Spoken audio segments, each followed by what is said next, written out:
99 seat Congress party ने जीती, 99 सीटें, जो 18% सिर्फ होता है। मुझे बड़ी खुशी हुई सभापति महोदय जी कि इतने बार इन्होंने प्रभु श्री राम का नाम लिया। इलेक्शन से पहले तक मंदिर जाने तक पे कई लोगों को पार्टियों से निकाल दिया जाता था। राम भगवान का नाम लेने से डरते थे। प्रभु राम की लीला देखिए, 5-7 सीट क्या जिता दी प्रभु राम ने। सुबह से लेके शाम तक प्रभु राम और अयोध्या का नाम ले रहे हैं।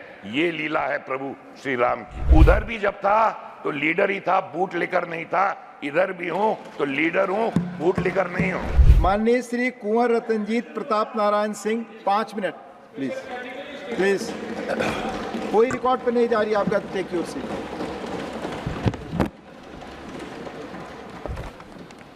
उप सभापति महोदय, आपने मुझे बोलने का समय दिया, मैं इसका आभारी हूं।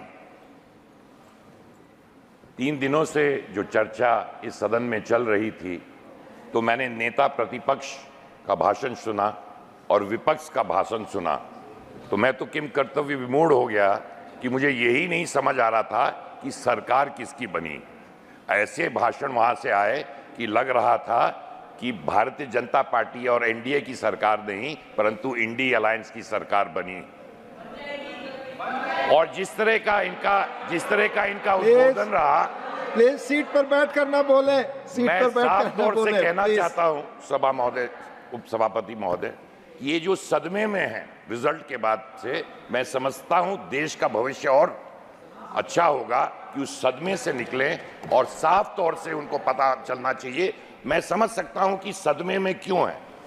सदमे में इसलिए है कि 60 साल बाद एक सरकार तीसरी बार बन के मोदी जी के नेतृत्व में आई, और इनको इसलिए सदमा और इतनी तकलीफ इसलिए है कि कैसे हो सकता है कि नेहरू जी का रिकॉर्ड, एक पिछड़ा गरीब चाय वाला का बेटा तीसरे बार इस देश का प्रधानमंत्री बन सकता है। इसलिए इनको बड़ी चिंता सता रही है। और जब तक इस सदमे से नहीं निकलेंगे तो तब तक, और जिस तरह की चर्चाएं इस हाउस में हमने देखी, मैं साफ तौर से कहना चाहता हूं कि इनको एक बार फिर से रिजल्ट को अच्छी तरह से परख लेना चाहिए। देश में जो रिजल्ट आए हैं, 99 सीट कांग्रेस पार्टी ने जीती, 99 सीटें, जो 18% सिर्फ होता है। और 99 सीट जीतने पर इतना घमंड है, आप समझिए अगर 150 सीट जीत लिए होते तो क्या घमंड होता। और 99 सीट पे इतना घमंड, और हमें बताते हैं कि हमें घमंड नहीं होना चाहिए। और यहां मुझे बड़ी खुशी हुई सभापति महोदय जी कि इतने बार इन्होंने प्रभु श्री राम का नाम लिया, अयोध्या का नाम लिया। इलेक्शन से पहले तक मंदिर जाने तक पे कई लोगों को पार्टियों से निकाल दिया जाता था। राम भगवान का नाम लेने से डरते थे। और प्रभु राम की लीला देखिए, 5-7 सीट क्या जिता दी प्रभु राम ने। सुबह से लेके शाम तक प्रभु राम और अयोध्या का नाम ले रहे हैं। ये लीला है प्रभु श्री राम की। मैंने साफ तौर से कहा, अभी इलेक्शन की चर्चा हो रही थी। इलेक्शन में सिर्फ लोकसभा की जीत नहीं हुई है। उड़ीसा में इनको नंबर्स देखने चाहिए, इनको आंध्र प्रदेश में देखना चाहिए, इनको अरुणाचल प्रदेश में देखना चाहिए, इनको सिक्किम में देखना चाहिए कि कितनी बड़ी हार हुई। साफ तौर से मैं ये कहना चाहता हूं कि गांधी जी ने 3 बंदरों के बारे में जिक्र किया था, अच्छा ना बुरा ना देखो, ना सुनो और ना बोलो। परंतु इन्होंने ये मना नहीं किया था कि अच्छी चीजें न देखो, अच्छी चीजों के बारे में न बोलो और अच्छी बातों के बारे में न सुनो। तीसरे बार अगर दिक्कत यह है, जो तीसरे बार मोदी जी के नेतृत्व में सरकार बनी है, संकट इनको यह है कि कैसे बनी है, कैसे बन गई।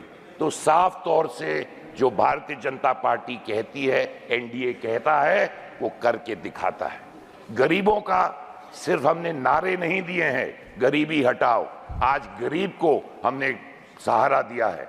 इस सरकार ने गरीब को सहारा दिया है और साफ तौर से राष्ट्रपति जी ने इसमें अपने उद्बोधन में इसका जिक्र भी किया था। ये हमेशा हमने देखा, तमाम हमारे विपक्ष के नेताओं ने साफ तौर से कहा कि ये सरकार अमीरों के लिए है। अरे साफ तौर से 5 करोड़ आवास अगर आज गरीबों को मिलते हैं,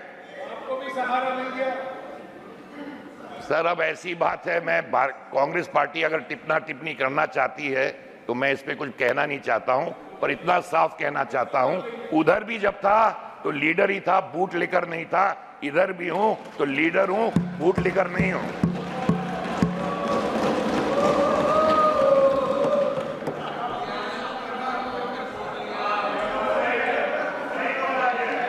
और ये तीसरे बार हम क्यों वापस आए हैं? तीसरे बार हम क्यों आए हैं? हम इसलिए आए हैं कि मोदी जी ने गरीबों के बारे में सोचा, दलितों के बारे में सोचा, पिछड़ों के बारे में सोचा। आज आवास 5 करोड़ का, आज 4 करोड़ आवास गरीबों को दिया गया है और 3 करोड़ आवास फिर से देने वाले हैं। 80 करोड़ लोग को आज अनाज दिया जाता है। मेरा समय समाप्त हो गया है, पर मैं इसी में समाप्त करना चाहता हूं। संविधान की बात आज हो रही है। मुझे बड़ी खुशी है कि 75 साल बाद विपक्ष को अमृतकाल में कम से कम कॉन्स्टिट्यूशन को दिखाने की तो ताकत आई, क्योंकि उसको आज तक उन्होंने फॉलो नहीं किया है और नेता पक्ष ने बहुत साफ तरीके से उसका जवाब दिया था। मैं सिर्फ यही कहना चाहूंगा अंत में कि आपको सर देश ने विपक्ष में बैठाने का मौका दिया है। आप मिलकर इस देश को विकसित बनाने के लिए कार्य करें। बहुत बहुत धन्यवाद।